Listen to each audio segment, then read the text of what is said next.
Tonight, should America attack Syria? That is the subject of this evening's Talking Points memo. Both conservatives and liberals are split over the issue, which, as you know, is very rare in this country. So there is no question that storm clouds are gathering over the Obama administration because the president's in trouble. He needs Congress to affirm his decision to use military action, and Congress might not do it. Although yesterday, the Senate Foreign Relations Committee voted 10-7 to support the president. Talking Points is fascinated by how some prominent Americans are coming down on the issue. So let's define the opinions of some well-known people. President George W. Bush has a policy of avoiding speaking about current issues, but told Brian Kilmeade on Friday, quote, "The human condition elsewhere matters to the security of the United States," unquote. From that, we believe Bush supports action against Assad.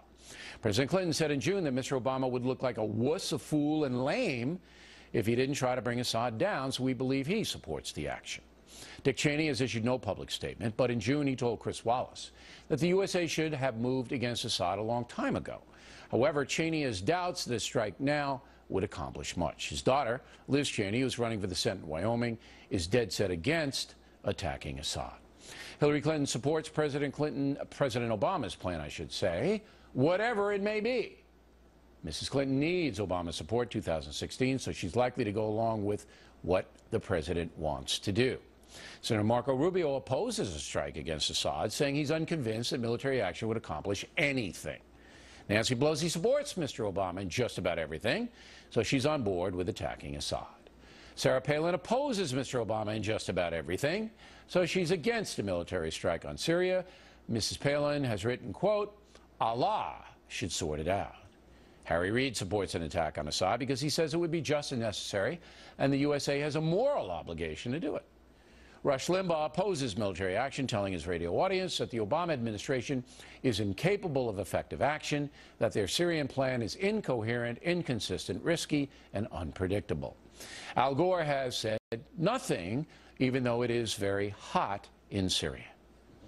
Colin Powell against attacking Assad, saying America should not be going around interfering in the affairs of other countries. Chris Christie not putting forth an opinion, but did opine that the use of chemical weapons is, quote, intolerable for civilized society. Mitt Romney, traveling overseas, has not given an opinion, even though we asked him. If he weighs in, we will report it. Jesse Jackson at first opposed military action, but now has changed his mind, saying Americans have to, quote, back the president up. Congressman Paul Ryan's office told a factor he has not yet made up his mind on the issue, but he has not seen enough evidence to support an attack. Oprah Winfrey will not comment, even though we asked her. And our pal Glenn Beck is against attacking Assad, believing that might lead to World War III and would involve Russia, Iran, and China lining up against America. So while opinions are all over the place, Talking Points believes the debate is healthy, and there are good points on both sides. Syria is not an immediate threat to the USA, but neither was Saddam Hussein. Both situations involve speculation of what could happen. Saddam could have given weapons of mass destruction to terrorists, although later that was disproved. And Assad's main supporter, Iran, could very well defy the world and develop a nuclear weapon, emboldened by the lack of action against Syria.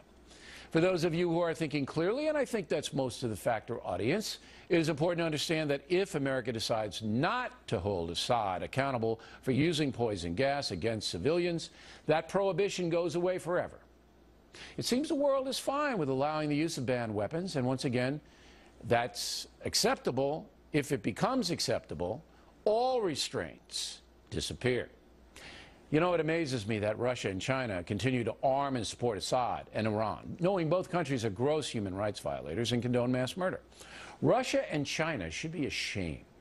If they would join the USA in condemning terrorist states, the world would be a much safer and more civilized place.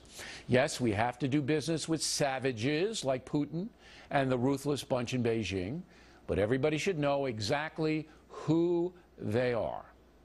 Back in America, it distresses me that some on the left will not support military action designed to protect and strengthen this country, ever.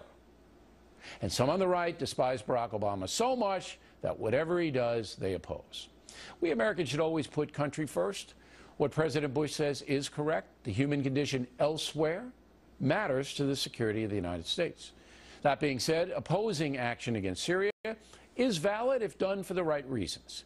If you believe it would cause more harm to this country than good in the long run, then opposition is a must. I don't believe that, but I could be wrong. However, if you are basing your opinion on the fantasy that Assad did not use chemical weapons, as the liar Putin is putting out there, you're flat out wrong. The intel is overwhelming against Assad. And one final thing, President Obama in no way wants this controversy. It could damage him forever. He's not a confrontational guy. And there is no way on earth that the French government, which supports hitting Assad, wants military action in Syria. They don't want it. It goes against their basic outlook. The Syrian dilemma is complicated, and it doesn't help that America has few friends in that region. But the friends we do have, Israel, Jordan, Saudi Arabia, Turkey, and some of the Gulf states, badly want Assad deposed, while our primary enemy in the world, Iran, desperately wants to keep him in power. May want to do the math.